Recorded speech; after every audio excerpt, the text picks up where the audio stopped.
भारत माता की बोलो, भारत माता की ತಾಯಿ ಭಾರತ ಮಾತೆಯನ್ನ ವಂದಿಸುತ್ತಾ, ಹಾಗೆ ಈ ಒಂದು ಪ್ರತಿಭಟನಾ ಕಾರ್ಯಕ್ರಮದಲ್ಲಿ ಉಪಸ್ಥಿತರಿರತಕ್ಕಂಥ ಎಲ್ಲ ಪೂಜ್ಯ ಸ್ವಾಮೀಜಿಗಳ ಪಾದಾರವಿಂದಗಳಿಗೆ ವಂದಿಸುತ್ತಾ, ಹಾಗೆ ಈ ಒಂದು ಪ್ರತಿಭಟನಾ ಕಾರ್ಯಕ್ರಮದಲ್ಲಿ ಉಪಸ್ಥಿತರಿರತಕ್ಕಂತಹ ಎಲ್ಲರಿಗೂ ವಂದಿಸುತ್ತಾ, ವಿಶ್ವ ಹಿಂದೂ ಪರಿಷತ್ ಬಜರಂಗಳ ಇವತ್ತು ಇಡೀ ರಾಜ್ಯಾದ್ಯಂತ ಪ್ರತಿಭಟನೆಗೆ ಕರೆ ಕೊಟ್ಟಿರ್ತಕ್ಕಂಥದ್ದು. ಈ ಪ್ರತಿಭಟನೆಯ ಉದ್ದೇಶ ಈಗಾಗಲೇ ಹಲವಾರು ಜನ ಹೇಳಿದ್ದಾರೆ. ಅದಕ್ಕೆ ಸೇರಿಸಿದಂಥ ವಿಷಯಗಳು ಸಹ ಇದೆ. ಮೊದಲನೇದಾಗಿ, ಏನು ಮದ್ದೂರಿನ ಗಣೇಶ ಮೆರವಣಿಗೆ ಮೇಲೆ ಜಿಹಾದಿಗಳು ಕಲ್ಲನ್ನು ಎಸೆದು ದಾಳಿಯನ್ನು ಮಾಡಿದ್ರು, ಅದನ್ನು ಖಂಡಿಸ್ತಕ್ಕಂಥದ್ದು ಮೊದಲನೇ ಅಂಶ. ಅದರ ಜೊತೆಗೆ ರಾಜ್ಯ ಸರ್ಕಾರ ಇಡೀ ರಾಜ್ಯದಲ್ಲಿ ಗಣೇಶೋತ್ಸವ ಸಂದರ್ಭದಲ್ಲಿ ನಾನಾ ರೀತಿಯ ನಿಷೇಧಗಳನ್ನು, ನಿರ್ಬಂಧಗಳನ್ನು, ಹಾಗೆ ಅನುಮತಿ ನಿಯಮಾವಳಿಗಳನ್ನು ಜಾರಿಗೊಳಿಸಿ ಹಲವಾರು ರೀತಿಯಲ್ಲಿ ತೊಂದರೆ ಕೊಡ್ತಾ ಇರ್ತಕ್ಕಂಥದ್ರ ಬಗ್ಗೆ, ಹಾಗೆ ಏನು ಗಣೇಶೋತ್ಸವಗಳಲ್ಲಿ ವಿಶ್ವ ಹಿಂದೂ ಪರಿಷತ್ನ ಹಲವಾರು ಪದಾಧಿಕಾರಿಗಳು, ಅದು ಪ್ರಾಂತದ ಕಾರ್ಯದರ್ಶಿಗಳಾಗಿರ್ಬೋದು, ಹಾಗೆ ಪ್ರಾಂತದ ಸಹ ಕಾರ್ಯದರ್ಶಿಗಳಾದಂತಹ ಶರಣ್ ಪೊಂಪೆಲ್ ಜಿ ಅವರನ್ನ ಏನು ಚಿತ್ರದುರ್ಗದಲ್ಲಿ ಏನು ಹಿಂದೂ ಮಹಾಗಣಪತಿ ಅಂತೇಳಿ ದೊಡ್ಡದಾದಂಥ ಒಂದು ಗಣೇಶೋತ್ಸವ ನಡೆಯುತ್ತೆ. ಇಡೀ ಭಾರತಕ್ಕೆ ಎರಡನೇ ಅತಿ ದೊಡ್ಡ ಗಣೇಶೋತ್ಸವ ಆಗಿರ್ತಕ್ಕಂಥದ್ದು. ಅಂಥ ಗಣೇಶೋತ್ಸವದಲ್ಲಿ ಶೋಭಾಯಾತ್ರೆಯಲ್ಲಿ ಡಿಜೆಯನ್ನು ಬಳಸಬಾರ್ದು, ಶರಣ್ ಪಂಪೆಲ್ ಅವ್ರನ್ನ ಕರೆಸಬಾರ್ದು, ಈ ರೀತಿಯಾಗಿ ಹಲವಾರು ನಿಯಮಗಳನ್ನ ಹೇರಿರ್ತಕ್ಕಂಥದ್ದು. ಅದೇ ರೀತಿಯಾಗಿ ಬೇರೆ ಬೇರೆ ಜಿಲ್ಲೆಗಳಿಗೆ ಸಂಘಟನಾತ್ಮಕವಾಗಿ ನಮ್ಮ ಪದಾಧಿಕಾರಿಗಳು, ನಮ್ಮ ಹಿರಿಯರು ಪ್ರವಾಸವನ್ನ ಕೊಟ್ಟಂತಹ ಸಂದರ್ಭದಲ್ಲಿ ಪೊಲೀಸರ ಮುಖಾಂತರ ಏನು ಕಾನೂನು ಸುವ್ಯವಸ್ಥೆಗೆ ಭಂಗ ಬರುತ್ತೆ ಅಂತ ಹೇಳ್ತಕ್ಕಂಥ ಹಿನ್ನೆಲೆಯಲ್ಲಿ ನಿಮ್ಮ ಪ್ರವೇಶವನ್ನು ನಿಷೇಧ ಇರ್ತಾ ಇದ್ದೀವಿ ಅಂತೇಳಿ ನೋಟಿಸ್ ಅನ್ನ ಕೊಡ್ತಾ ಇರ್ತದೆ. ಈ ಎಲ್ಲ ವಿಚಾರಗಳನ್ನ ಇವತ್ತು ಅತ್ಯಂತ ಉಗ್ರವಾಗಿ ವಿಶ್ವ ಹಿಂದೂ ಪರಿಷತ್ ಬಜರಂಗದಳ ಖಂಡಿಸಿ ಇಡೀ ರಾಜ್ಯಾದ್ಯಂತ ಒಂದು ಪ್ರತಿಭಟನೆಗೆ ಕರೆಯನ್ನ ಕೊಟ್ಟಿರ್ತಕ್ಕಂಥದ್ದು. ನಿನ್ನೆಯಿಂದಲೂ ಸಹ ಇಡೀ ರಾಜ್ಯದಲ್ಲಿ ಎಲ್ಲ ಜಿಲ್ಲಾ ಕೇಂದ್ರಗಳಲ್ಲಿ ನಮ್ಮ ಸಂಘಟನೆ ವತಿಯಿಂದ ದೊಡ್ಡ ದೊಡ್ಡ ಪ್ರತಿಭಟನೆಗಳನ್ನ ಮಾಡಿ ಈ ವಿಚಾರಗಳನ್ನ ಖಂಡಿಸಿರ್ತಕ್ಕಂಥದ್ದು. ಇಂತಹ ಸಂದರ್ಭದಲ್ಲಿ ನಾವು ಇವತ್ತು ಇಡೀ ಹಿಂದೂ ಸಮಾಜಕ್ಕೂ ಸಹ ಹಲವಾರು ವಿಷಯಗಳನ್ನ ತಿಳಿಸ್ಕೊಡ್ಬೇಕಾದಂತ ಅನಿವಾರ್ಯತೆ ಇರತಕ್ಕಂಥದ್ದು. ಕಳೆದ ಒಂದು ವಾರದಲ್ಲಿ ಏನೆಲ್ಲ ಘಟನೆಗಳು ನಡೀತಾ ಇದೆ ಅದನ್ನ ಇವತ್ತು ಇಡೀ ಹಿಂದೂ ಸಮಾಜ ಒಂದು ಸಿಂಹಾವಲೋಕನ ಮಾಡಬೇಕಾಗಿರ್ತಕ್ಕಂಥದ್ದು. ಏನು ಮದ್ದೂರಿನಲ್ಲಿ ಗಣೇಶನ ಮೇಲೆ ಕಲ್ಲನ್ನ ಎಸೆದ್ರು, ಏನು ಅಲ್ಲಿರ್ತಕ್ಕಂಥ ಮುಸಲ್ಮಾನ್ ಮಹಿಳೆಯರು ಹೇಳ್ತಾರೆ, ನಮ್ಮ ಮಸೀದಿಯ ಮುಂದೆ ಯಾಕೆ ಇವರು ಬಂದು ಟಮಟೆಯನ್ನ ಹೊಡಿಬೇಕು, ಯಾಕೆ ಇವರು ಡಿಜೆಯನ್ನ ಹಾಕ್ಬೇಕು ಅಂತೇಳಿ ಹೇಳಿಕೆಯನ್ನ ಕೊಡ್ತಾರೆ.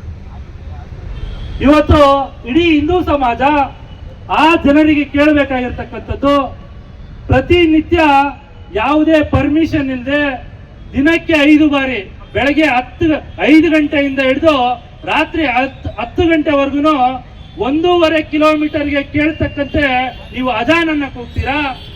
ನಾವು ಅದನ್ನ ಕೇಳಿಕೊಂಡು ಸಹ ಜೀವನ ಮಾಡಬೇಕು.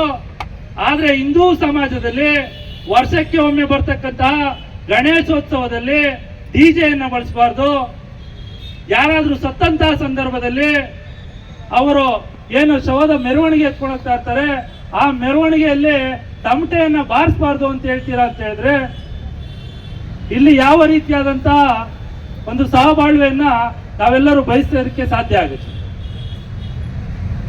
ಅದೇ ರೀತಿಯಾಗಿ ಏನು ಸಾಗರದಲ್ಲಿ ಸಣ್ಣ ಸಣ್ಣ ಮಕ್ಕಳು 3 ವರ್ಷ 4 ವರ್ಷದ ಮಕ್ಕಳು ಗಣೇಶ ಮೆರವಣಿಗೆ ಮೇಲೆ ಕ್ಯಾಕರಿಸಿ ಎಂಜಲನ್ನ ಉಗಿತಕ್ಕಂಥದ್ದು. ಇವತ್ತು ಅಷ್ಟು ಪುಟ್ಟ ಮಕ್ಕಳಿಗೆ ಧರ್ಮಾಂಧತೆಯನ್ನ ಯಾವ ಮಟ್ಟಕ್ಕೆ ಬೆಳೆಸ್ತಾ ಇದ್ದಾರೆ ಅಂತೇಳಿ ಇವತ್ತು ಇಡೀ ಹಿಂದೂ ಸಮಾಜ ಯೋಚನೆ ಮಾಡಬೇಕಾಗಿರ್ತಕ್ಕಂಥದ್ದು. ನಾವು 3 ವರ್ಷ 4 ವರ್ಷ ಮಕ್ಕಳಿಗೆ ಇನ್ನು A for apple, B for ball ಅಂತ ಹೇಳ್ಕೊಡ್ತಾ ಇರ್ತೀವಿ. ಅವರು 3 ವರ್ಷಕ್ಕೇನೆ ಇವರು ಕಾಫಿರರು, ಇವರು ಗೇರ್ ಮುಸ್ಲಿಮರು, ಇವರನ್ನ ನೀವು ದ್ವೇಷ ಮಾಡಬೇಕು, ಏನು ಅವರು ಪೂಜೆ ಮಾಡ್ತಕ್ಕಂಥ ದೇವತೆಗಳಿದ್ದಾರೆ ಅವರೆಲ್ಲರೂ ಸಹ ಕಲ್ಲುಗಳು, ಅವರಿಗೆ ಜೀವ ಇಲ್ಲ ಅಂತೇಳಿ ಅವರ ತಲೆಗೆ ತುಂಬತಕ್ಕಂಥ ಕೆಲಸವನ್ನ ಮಾಡ್ತಾ ಇರ್ತಾರೆ. ಅದೇ ರೀತಿಯಾಗಿ ಏನು ಭದ್ರಾವತಿಯಲ್ಲಿ ಪಾಕಿಸ್ತಾನಕ್ಕೆ ಜಿಂದಾಬಾದ್ ಅಂತೇಳಿ ಒಂದಷ್ಟು ಜನ ಜಿಹಾದಿಗಳು ಕೂಗಿರ್ತಕ್ಕಂಥ, ಅದೇ ರೀತಿ ಗದಗದಲ್ಲಿ ಒಬ್ಬ ಯುವಕ ತನ್ನ ಕಾರಿನ ಬಾನೆಟ್ನ ಮೇಲೆ ಪಾಕಿಸ್ತಾನದ ಧ್ವಜವನ್ನು ಹಾಕೊಂಡಿರ್ತಕ್ಕಂಥದ್ದು. ಅದೇ ರೀತಿ ವಿಜಯಪುರದಲ್ಲಿ 15 ನಿಮಿಷ 15 ಮಿನಿಟ್ ಪೊಲೀಸ್ ಹಟಾವೋ ಅಂತ ಹೇಳ್ತಕ್ಕಂಥ ಒಂದು ಡಿಜೆ ಗೀತೆಯನ್ನ ಹಾಕಿ ಹಿಂದೂಗಳಿಗೆ ಸವಾಲನ್ನ ಹಾಕ್ತಕ್ಕಂಥದ್ದು. ಏನು ಹೈದರಾಬಾದ್ನ ನಾಯಿ ಓವೈಸಿ ಹೇಳಿದ್ದ 15 ನಿಮಿಷ ಪೊಲೀಸನ್ನ ಸುಮ್ಮನಿರಿಸಿದ್ರೆ ಇಡೀ ಹಿಂದೂ ಸಮಾಜವನ್ನ ನಿರ್ನಾಮ ಮಾಡ್ತೀವಿ ಅಂತೇಳಿ ಆ ಹೇಳಿಕೆಯನ್ನ ಇವತ್ತು ಡಿಜೆ ಮಾಡಿ ಹಿಂದೂ ಸಮಾಜಕ್ಕೆ ವ್ಯಂಗ್ಯ ಮಾಡಿ ಹಾಡನ್ನ ಪ್ರಸಾರ ಮಾಡಿ ಇವತ್ತು ಸವಾಲನ್ನ ಹಾಕ್ತಾ ಇರ್ತಕ್ಕಂಥದ್ದು. ಅದೇ ರೀತಿ ಹುಬ್ಳಿಯಲ್ಲಿ ಏನು ಗಣೇಶ ಮೆರವಣಿಗೆಗೆ ಹೋಗ್ತಾ ಇದ್ದಂತ ಸಂದರ್ಭದಲ್ಲಿ ಹಸಿರು ಧ್ವಜವನ್ನ ಹಿಡಿದು ಆ ಮೆರವಣಿಗೆಗೆ ಅಡ್ಡ ಬಂದು ಅಲ್ಲಿದ್ದಂತ ಹಿಂದೂ ಕಾರ್ಯಕರ್ತನಿಗೆ ಚೂರಿಯನ್ನ ಚುಚ್ಚಿರ್ತಕ್ಕಂಥ.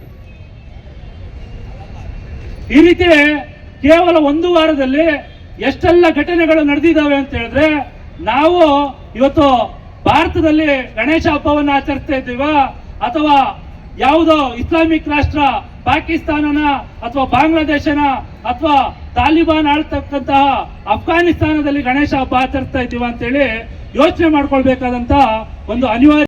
ಮಾತಾಡುವಂಥ ಸಾಕಷ್ಟು ಮಹನೀಯರಿದ್ದಾರೆ. ಯಾಕೆಂದರೆ ನಾವು ಒಬ್ಬನೇ ಮಾತಾಡಿದ್ರೆ ಪ್ರಯೋಜನ ಆಗಲ್ಲ, ಯಾಕೆಂದರೆ ಅಜೀರ್ಣ ಆಗಿಬಿಡುತ್ತೆ ಯಾವುದೇ ಆಗಿರಲಿ. ಅದಕ್ಕೆ ಫಂಕ್ಷನ್ಗಳಲ್ಲಿ ನಿಮಗೆಲ್ಲ ಪಲ್ಯ ಕೋಸಂಬರಿ ಸ್ವಲ್ಪನೇ ಇಟ್ಟಿರ್ತಾರೆ, ಅದು ಯಾರೇ ನಾವು ಮಾತಾಡಬೇಕು ಸ್ವಲ್ಪನೇ ಇಟ್ಟಿರಬೇಕು. ಅದರಿಂದ ನೀವೆಲ್ಲರಿಗೂ ಭಕ್ಷ್ಯವನ್ನು ಬಡಿಸ್ತಾ ಇದ್ದೀವಿ. ಇವತ್ತು ಸನಾತನ ಧರ್ಮದ ಭಕ್ಷ್ಯ ರಾಜಭೋಜನ ಹೇಳಿ ಬ್ರಾಹ್ಮಣ ಭೋಜನ ಅಂದ್ಕೊಳ್ಳಿ, ಹಾಗೆ ಖಂಡಿತ ನಿಮ್ಮೆಲ್ಲರಿಗೂ ಸನಾತನ ಧರ್ಮದ ಭೋಜನವನ್ನು ಇವತ್ತು ಬಡಿಸ್ತಾ ಇದ್ದೀವಿ. ಹರಿಹಿ ಓಂ ತತ್ಸತ್ ಶುಭಮಸ್ತು. ಈಗ ನಮ್ಮೊಂದಿಗೆ ವಿಶ್ವ ಹಿಂದೂ ಪರಿಷತ್ತಿನ ಉಪಾಧ್ಯಕ್ಷರಾದ ಇರೋದು ಹಾಗೆ ಹೇಳ್ತಿರ್ತಾರೆ, ಯಾರಿಗೂ ಪಾಪ ಕೇಳಿಸೋದು ಇಲ್ಲ, ಅರ್ಥನೂ ಆಗಲ್ಲ, ಅವ್ರ ಭಾಷೆಯಲ್ಲಿ ಅವ್ರು ಹೇಳ್ತಾರೆ. ಆದರೆ ಹಿಂದೂಗಳು ಮಾತ್ರ ಏನಾದರೂ ಒಂದು ಫ್ಲಾಗ್ ಇಟ್ಕೊಂಡು ಏನಾದರೂ ಭಾರತ ಮಾತಾ ಕಿ ಜೈ ಅಂದರೆ ಇಮ್ಮಿಡಿಯೇಟ್ ಪೊಲೀಸ್ನವರು ಬಂದ್ಬಿಡ್ತಾರೆ, ಅವ್ರ ಮೇಲೆ ಕೇಸು ಹಾಕ್ಬಿಡ್ತಾರೆ. ಈ ರೀತಿಯಾದ ಪರಿಸ್ಥಿತಿ ನಮಗೆ ಬರ್ತಾ ಇದೆ. ಮೊನ್ನೆ ಮದ್ದೂರಲ್ಲಿ ಪಾಪ ಹೆಣ್ಣು ಮಗಳು ಅವಳ ಮೇಲೆ ಲಾಠಿ ಚಾರ್ಜ್ ಮಾಡ್ತಾ ಇದ್ದಾಳೆ. ಇದು ಎಂಥ ಅನ್ಯಾಯ ಅಲ್ವಾ?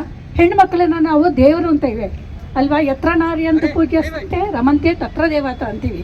ಆದರೆ ಆ ಒಂದು ಹುಡುಗಿ ಮೇಲೆ ಯಾವ ರೀತಿ ಲಾಠಿ ಚಾರ್ಜ್ ಮಾಡಿದ್ದಾರೆ. ಅವಳು ಪಾಪ ಹೇಳ್ತಾ ಇದ್ದಾಳೆ ನೋವಾಗ್ತಾ ಇದೆ ಅಂತ, ಆದರೂ ಬಿಡ್ತಾ ಇಲ್ಲ, ಅಟ್ಟಿಸ್ಕೊಂಡು ಹೊಡಿತಾ ಇದ್ದಾರೆ. ಇದು ಯಾವ ರೀತಿ ಆಗುತ್ತೆ? ಹೆಣ್ಮಕ್ಳಿಗೂ ಅಷ್ಟು ರಕ್ಷಣೆ ಇಲ್ವಾ ನಮಗೆ? ನಮ್ಮ ದೇವರನ್ನ ಪೂಜೆ ಮಾಡೋಷ್ಟು ಸ್ವತಂತ್ರವೂ ಇಲ್ವಾ ನಮಗೆ? ನಮ್ಮ ದೇವರಿಗೋಸ್ಕರ ನಾವು ಕೂಗಬೇಕು, ನಾವು ಪೂಜೆ ಮಾಡಬೇಕು, ರೋಡಲ್ಲೆಲ್ಲ ಮೆರವಣಿಗೆ, ಇದು ಯಾವುದು ನಾವು ಮಾಡಲೇಬಾರ್ದಾ?